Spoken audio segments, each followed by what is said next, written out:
Hello and welcome to another exciting episode of Reboot It. Tonight we're joined by Mark Boltz-Robinson. Hey Mark, how's it going? When's the last time you were on? It's been a while. Beginning of the year, I think. Like 14 years ago? Yeah, and It's been a long time. 14 episodes ago. Well, I've taken a couple of long breaks. I took a break that just ended. It would have had to have been the first of the year, probably the last time, maybe the end of last year. Something like that. It was before I moved to the new house. So okay. So yeah, well, welcome back. No, thank you. Glad to be here. We always enjoy having you on. So, what have you been up to? Work, travel, and incidents, and teaching about analyzing malware and how to do incident response. Amazing how many organizations still don't know how to do that. Yeah, it's kind of scary, isn't it?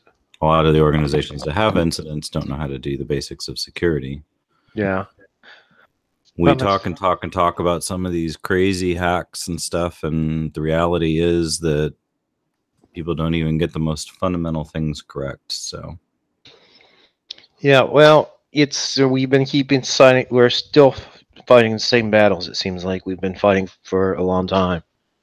How many of those incidents was human error and not some crazy O-Day hack too? True. I came up with I numbered it my fourth law of information security, which is never attribute to North Korea, which you can blame on a misconfigured firewall or IPS. That's hilarious. And also true. But, North Korea makes for a good scapegoat. Yes. We don't know what happened. It had to be North Korea. Right. So we find Chinese code in the text. Therefore, it must be China. Right. Right. So the Russians don't know how to use Google Translate to put Chinese in. So it's the Russians all the time. So is what it boils down to. Yeah, absolutely. So going out to Black Hat DEF CON this summer? It turns out in this last week, I do get to actually go to summer camp this year. Yeah. Awesome. I had two reasons to go now. Fortunately, work needed me to go for Black Hat to be part of the booth stuff. So I will have the downside of having to do booth duty, but I get a trip to Black Hat on the company's dime. That's cool. And as it turned out, say again? You're the booth babe. Yeah, no, not really. But I also ended up the same day I got the notice that I was approved and requested for all of that. I also got notice from the Blue Team Village that will be at DEF CON that I will be one of the volunteers for that, taking care of the speakers on Friday at DEF CON. So a nice little bit of overlap there. Very cool. Yeah, I have students going out to the Black Hat again this year as on scholarship. Volunteers, they get paid a little bit of money, I think, and then they get access to the VIP parties. And usually they come back with jobs, those that are graduating. So make sure if you see them or if you can figure out who they are to haze them for me. Okay, we'll troll them for me. Right. So Black Hat USA is August 4th to the 9th at Mandalay Bay in Las Vegas, Nevada. The other conference after that, of course, is DEF CON, which is August 9th to the 12th at the Caesars and Flamingo, 2 hotels this year. Is this the first time they've done that, or it seems like they may have done that once before in the past? Yeah, but it's not surprising that they do, given the size of the event at this point. What do you think that the attendance will be this year? Do you have any idea, or off the top of your head, what they were last year? I thought they were in the 20,000 plus. Yeah, it's pretty huge these days. So 2 hotels. It's crazy. DerbyCon, which basically is going to be in 2 hotels. DerbyCon, the conference itself, is at not the Hyatt this year, but they've moved over to the Marriott. And I've spent the last month trying to find a decent hotel room.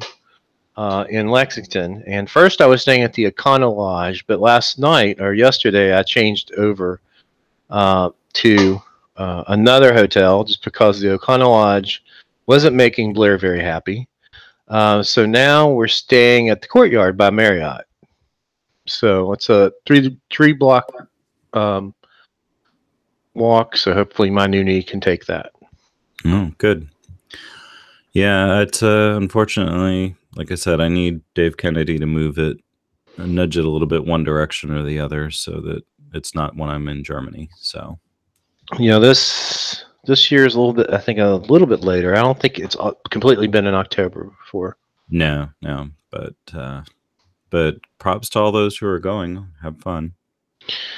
Sitting here thinking about submitting another talk. Actually, the Derby. We'll see. Besides Charleston, Saturday, November 10th, you're at the College of Charleston. I can't read or talk today. Which is in Charleston, South Carolina. CFP is open. BesidesCharleston.org. Secure WV HackerCon is coming up November 30th through December the 2nd, or weekend later this year. It's at the Holiday Inn Hotels and Hotel and Suites in Charleston West, which is actually South Charleston. For more information, go to http://securewv.com. And I think that's all the conferences we have. If you have a conference you want us to include in the show, hit me up on Twitter, Facebook, MySpace, or at my AOL email address. As a former co-director and co-founder of B-Sides DC, I believe their CFP is open for just a couple more days as well. Okay, awesome. So bsidesdc.org. Well, if I can remember, I'll put it in the show notes. Also, I'm sure there are people interested in going and may not know when that is. Actually, while we talk about the next story, I'll get that in the show notes. So the first story we have is Atlanta ransomware attack recovery costs skyrockets.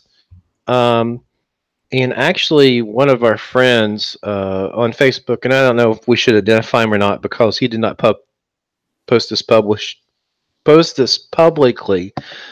for Pete's sake. But the quote in the article is that at the last city council meeting, they're asking for $9.5 million on top of the $35 million that had already been requested.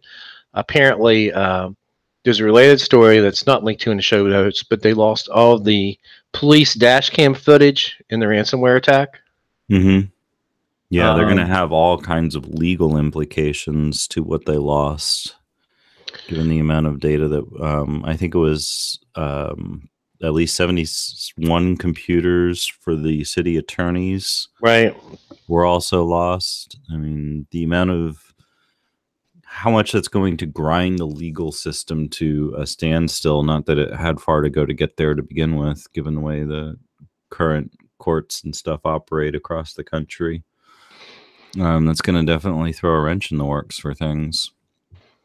And I agree with our unnamed friend that it's definitely going to be something where those numbers are just going to continue to go up. So I don't think they were prepared at all, and I think that's really his point, is that they just weren't prepared for this. They thought that they could make this go away pretty quickly. Yeah, and I think they also, I mean,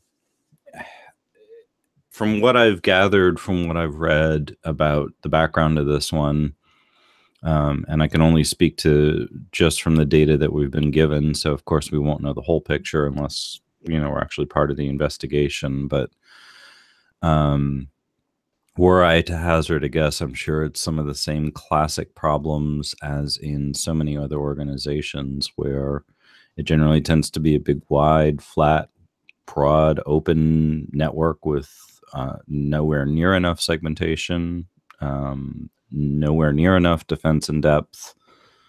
I think in one of the last shows, didn't you guys go over Amanda's 50 free things? It was, it was awesome. I bet if the city of Atlanta at the state and time of this outbreak was able to check off more than 5 of those 50 things, I'd be surprised. Oh, scary. It all goes back to the basics. Yep. We see it time and time again. I just talked to Amanda about revising our book, Building Information Security Awareness Program. She's like, what changed? I'm like, you're absolutely right. And so there's not really anything that's different. It's the same problem. You know, maybe if we can get them to put a new cover on the book or something, you know, who knows? It might spark some interest.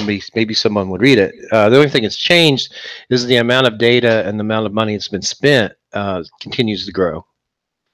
The amount of data that's lost and the amount of money that's spent on incident response continues to grow. Yeah. Because those investments aren't made up front.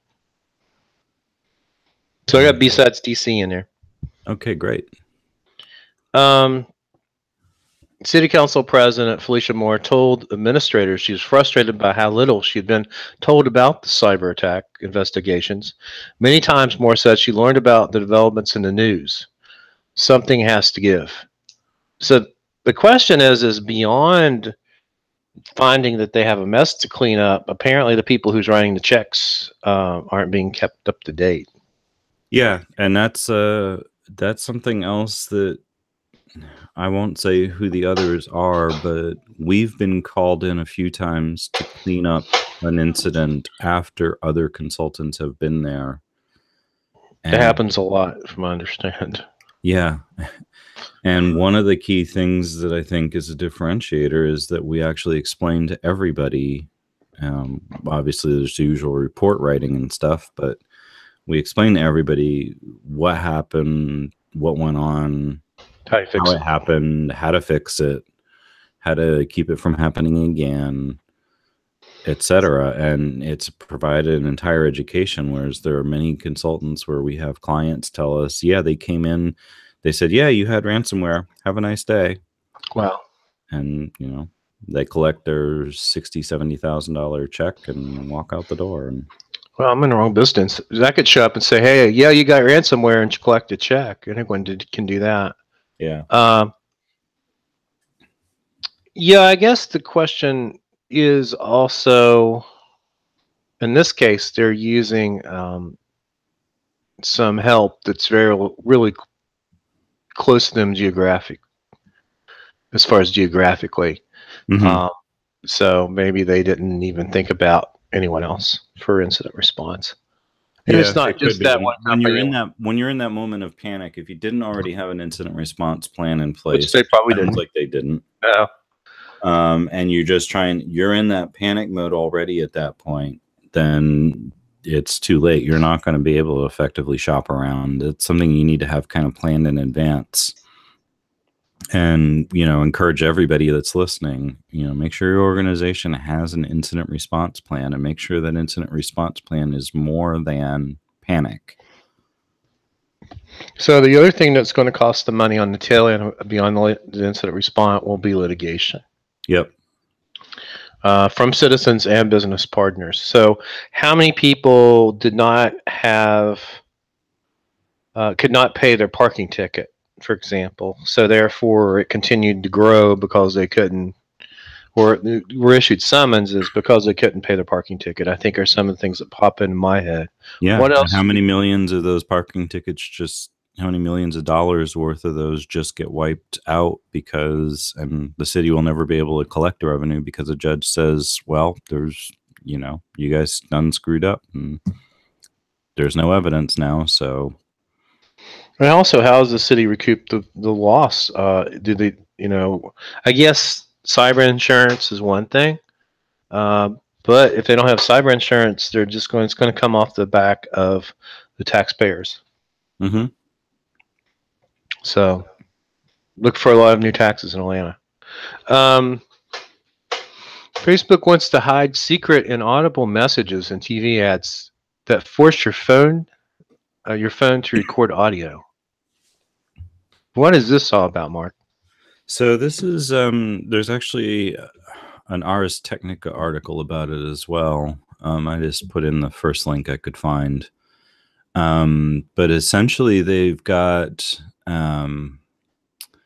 a patent filing was uncovered. It was published in June 14th, so just about like a week or two ago. And the application basically notes that a broadcasting device, it actually says device in the patent, so it could be a TV, it could be a radio that you're listening to, or whatever, and it will then have a message signal that you can't hear, but it triggers the microphone if you have like any one of Facebook's applications on the device, to monitor if people are watching the advertisements and possibly even taking the ambient noise that's being picked up by the microphone to understand if you're paying attention to the ad, if you're reacting to it in any way, and then using that to further finesse the targeted advertising for you. And the fact that it can do that by like turning on the microphone, without necessarily telling you that the microphone is now on, it's a little bit disturbing. Now, of course, you would have had to, as you do with, the iOS version of Facebook or Messenger, or with an Android app, you get the thing about what are you allowed access to. Mm-hmm. So you'd have to accept that, but then you get into the whole, when do you have access to it, when do you not? If you want to have like a video that you post on Facebook, and you want the audio, then you have to turn the microphone on, then you have to remember to turn it off again if you don't want to be victim to this, or you just get rid of the Facebook app altogether. Right, which some people are actually opting for, because they don't want to deal with the whole idea of Facebook continuing to spy on them beyond some of the stuff it's already doing. Right. And I think part of what interested me about this to talk about on the show tonight was also the fact that this is probably obviously a longer term work in progress. The publication of it being just a couple weeks ago means that they've been working on the actual application and the filing for possibly even years at this point.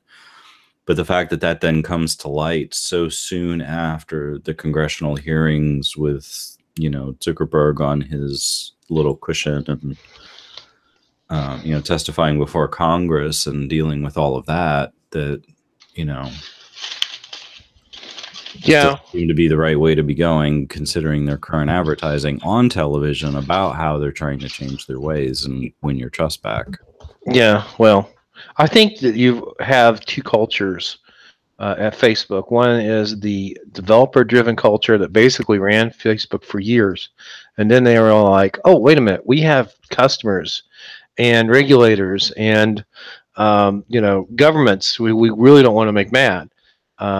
Apparently, I read a story a little bit before we got started the podcast saying how Facebook apparently was still getting around the new privacy organizations, the new privacy regulations in Europe, and continuing to do things with people's data that they really shouldn't be doing. So it'll be interesting to see if they get slapped with a fine. Just to be clear, remember that when you say customers, we're not the customers. Yeah, that's true. Product.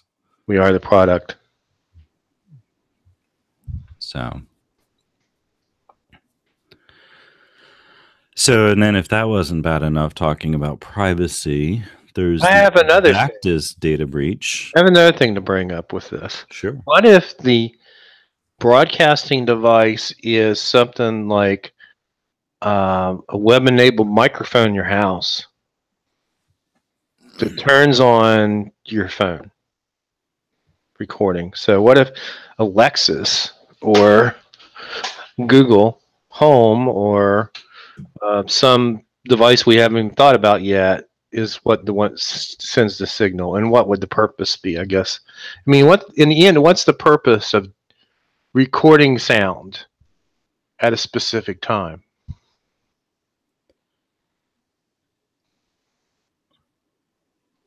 Well, again, I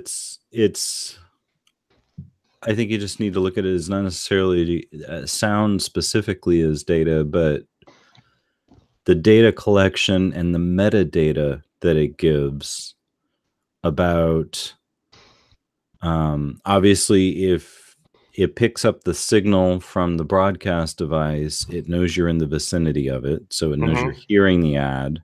Right. If you say, "Oh my God, what a cool car," to the car that's being advertised in the ad, and they pick that up and they can send it back to the advertisers, and the advertisers can analyze that voice print, and just as Alexis and Siri and everybody can understand your voice today, you process all of that through AI, machine learning, blockchain, blah blah blah, and have a better understanding of how you reacted to that ad, and how to tweak it, how to tune the messaging. And where I think that gets frightening is not so much thinking about it from an advertising point of view, but considering how much Facebook was misused to tune people's attitudes on politics and stuff, the amount of memes and other things that get shared by the Russian troll engines and such to influence people's thinking. What happens when that's used from within political advertising for candidates for the upcoming election, for example? So, I have a friend who is doing political advertising on Facebook for Canada, and he says that Facebook has really upped the game. Like, he had to send a copy of his driver's license, the proof who he was. He had to provide a bunch of different information to show he wasn't just some troll account that popped up, which is interesting. But as I pointed out to him, UPS even did that to me, because I signed up for UPS My Choice, and they send you a code in the mail. That's what happened with him. Facebook sent him a code in the mail before he could actually to his home address, before he could actually enable the account and start doing what he was doing with it. So I thought that was interesting. Yeah. And, I think that that's certainly going to be an improvement. But at the same time, we are all becoming more and more literally the mice in the maze looking for the block of cheese. And there are data scientists out there who are getting very adept at figuring out how to manipulate people and how to mine the data of our reactions to things. It wasn't like any kind of altruistic, happy thing that Facebook added all of those additional like buttons or reactions. The anger and the sad and everything are all geared towards fine-tuning the data of responses to fine-tune how they feed you information to get you to react in certain ways. My question is, when they're going to actually add the eye roll emoji? Well, you have the emojis. So but the like button, I guess, is what I'm saying. Yeah. I would just start using that for absolutely everything. Everything. I agree. So I'm sorry to step on you. You were talking about data breach. Yeah, speaking of eye rolls, the Exactus data breach. Just when you thought that Experian would be like the granddaddy of all data breaches, being the most massive one in history, these guys go, this little herd of shop down in Florida happen to have an entire treasure trove of data about people. Now, they didn't have, I think it was credit cards and a couple of other things, but they had demographic, geographic, firmographic, lifestyle interests, CPG, automotive, and behavioral data. Where'd they get this data? That's part of the question. Is nobody's sure exactly how they got the data in the first place, but it was 230 million consumers, 110 million businesses. Oh my goodness. So that's like twice the size of the Experian data breach. Wow. So I guess the question on the other side of this, is there a point where we're just going to drown in data from data breaches? Like, you won't, the people who would be trying to misuse it won't be able to do it because there's just so much of it. It's a possibility. The article does point out that, Adult Friend Finder was actually twice the size. And of course, nobody has yet eclipsed Yahoo with their 3 billion account right thing. Although Yahoo's to me is a little less interesting because that was, as far as I understood the Yahoo breach, that was mostly just, username, email address, and password for Yahoo itself. So, yeah. Password reuse is probably the biggest danger or exposure there. When you talk about things like, all these other demographic things and that. Yeah, this supposedly new, scary. I mean, think about this. This new phone numbers, email, and postal addresses, and then over 400 personal characteristics, such as whether you're a smoker, if you have a dog or a cat, the religion, personal interests. So, I mean, that to me is actually even more alarming than financial data at this point, because credit card, I'm covered with fraud protection, right? But this other stuff is kind of alarming. Just how much somebody can use that. Yeah, I mean that's a treasure trove. It really, when you say the word treasure trove, it really is treasure trove of data. Yeah, and it'd be interesting to see where this came from. Yeah, that's actually one of the most interesting pieces of it, because they haven't really explained. The only organizations I could think of that would collected this data somehow would be either Facebook, our friend Facebook, or three-letter agency. But Facebook had allegedly collected all this information on it. For example, it thought that Blair was black. So even their algorithms that were going through and trying to type people or put them into certain categories wasn't all that great. Yeah, I definitely know I've skewed their algorithms a few times too. And when I am on Facebook, I'll intentionally react to things in odd ways that I wouldn't. Just to mess with my true reaction, but I'll just mess with it just for the hell of it. It's like I tell people, like, one, stop taking those damn quizzes. Oh yeah, and today I saw like everybody in the community take a quiz on if they were liberal or conservative. Did you see that? I saw a couple of those, yeah, and I'm just like, well, one, we already know. I mean, if we're friends with you on Facebook, it's we already, believe me, we know.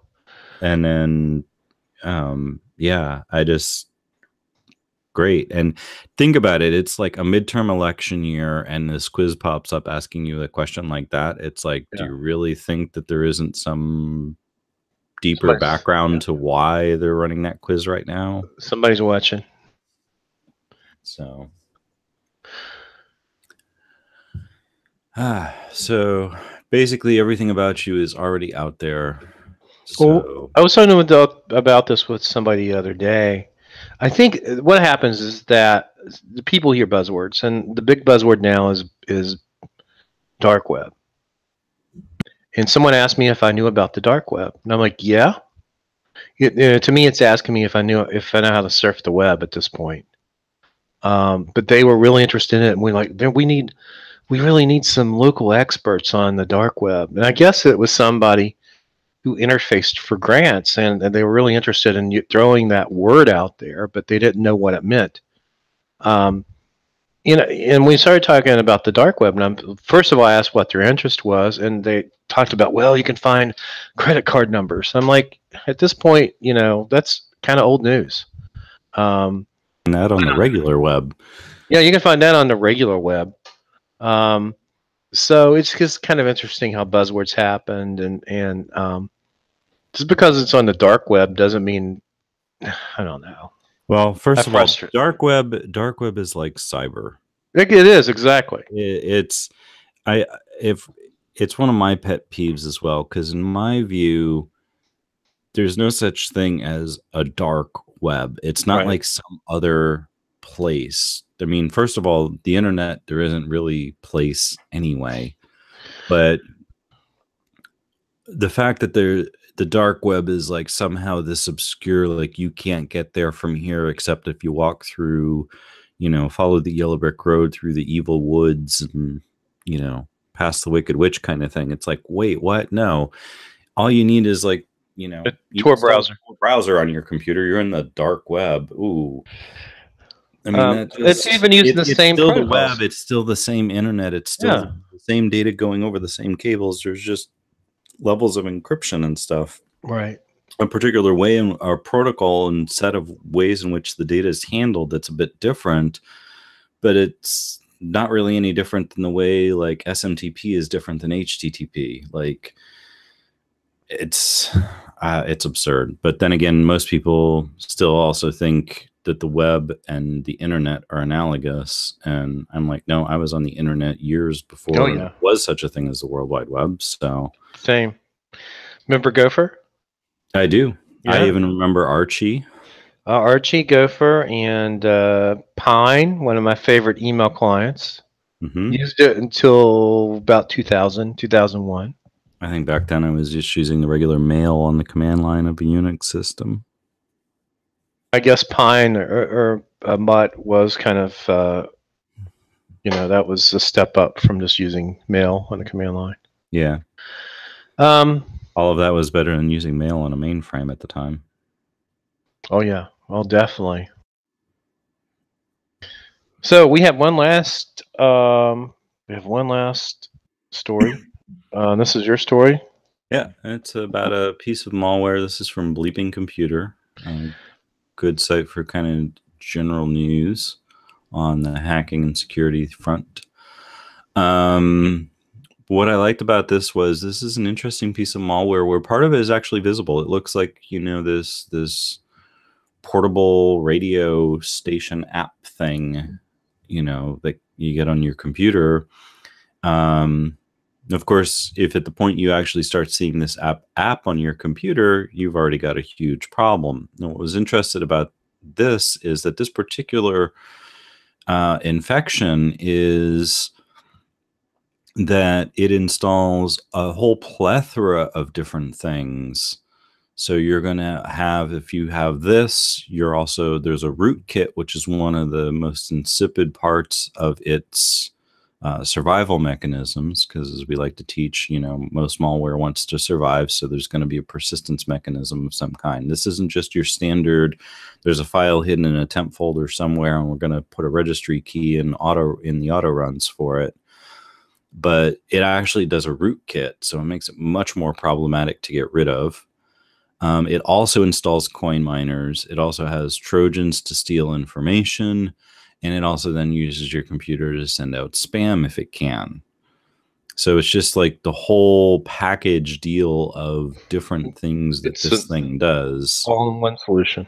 Yeah. So it's got this whole packet of goodies, and I also like that it had this. There's like a component that monitors the clipboard for over 2 million cryptocurrency addresses, and if it finds one that matches its list, it'll substitute for its coin wallet so that it can snarf your payments or something. Wow. Yeah. Anyway, yeah. So the package deal of this one was really interesting because, when we're talking about, teaching the basics of malware and teaching the basics of computer security, we tend to, classify things and say, okay, this is virus, this is a worm, this is a Trojan, right. This is how they're different. And like in this case now, it's like, well, everything. Like everything. Yeah. So it's an all-in-one. Yeah, and also I don't think that people understand that most malware will become polymorphic and hide itself and encrypt itself. And that's the reason that in the incident response, this whole idea of clean computer is, that's a 20-year-old idea at this point. Mm-hmm. You're going to have to nuke it back to zero in order to get rid of it. General recommendation, if you can nuke it back to zero and just wipe it completely clean and start over. And I've actually even been in a couple of incidents where the organization actually was willing to spend the money. They just said, you know what, screw it.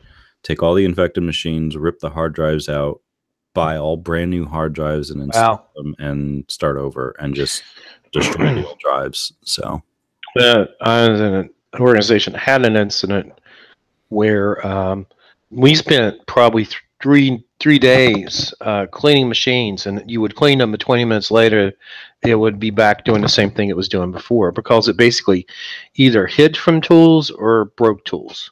Mm-hmm. It looked like it was cleaning it, quote cleaning it unquote, but it wasn't doing anything. And in that case, we actually had to take everything offline and started working our way backwards from the servers.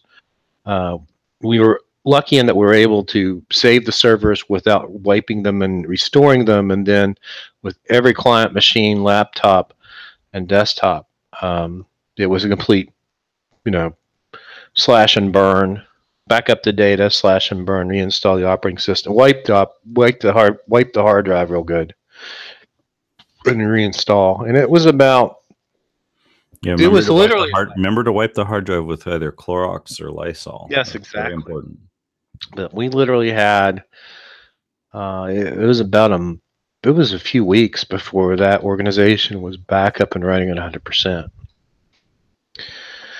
People were like, "What'd they do this for?" Well, when we noticed them trying to exfiltrate all that data, I think that's probably was what they were doing it for. Mm-hmm.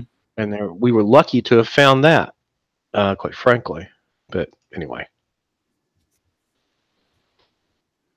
The other thing that really bothers me, and I've probably said this before, is that you've got incidents that never get reported to anybody. We have breach notification laws, but I think that there's still organizations that thumb their nose at breach organization laws, or they have their head in the sand, or they're just in complete denial of data breach. And there may be organizations that think they don't need those laws. Well, I'm sure that's true too. They may not know of their existence. That's true as well. We should just have like an entire show dedicated to the theme of pet peeves and information security. You know what grinds my gears? Emphasis grinds my gears. Well, you could do that. But yeah, I don't know. It's like, once again, it's like I've probably said this like every show. It's just one of those things that never dies and it keeps happening. So, yep. I guess it's we'll have a job always. Yeah. That's also kind of the sad side of it too, but especially when it's your data they lose. Yes. So, is there anything else going on we didn't talk about in the show you want to talk about? Not that I can think of. I'm just happy that I get to go to hacker summer camp after all. And I'm getting my knee replaced here. Oh yeah, I was going to ask you about that. So how's that going? Well, I had to have all the pre-op things done. One of the things I had to do is have some teeth removed, because you can't have anything that even could get infected. No scratches. No teeth that are causing you problems, because they do everything they can to lower the infection rate, because in a knee replacement, an infection is another surgery. And so they really put you through a live testing. I had like a bunch of blood tests, and I've had to meet with multiple doctors so I could get medically cleared. So I got medically cleared, and now I called and organized my physical therapy. I have surgery on Friday, July 13th. I'll be out of the hospital by the 14th, and I'll have my first outpatient physical therapy on that Monday, which is 16th. So, and then it's probably 4 to 6 weeks before I'm totally back, but they tell me I'll be walking the first week. Actually, the first day after. I just won't walk well, but... Right. So one of the options...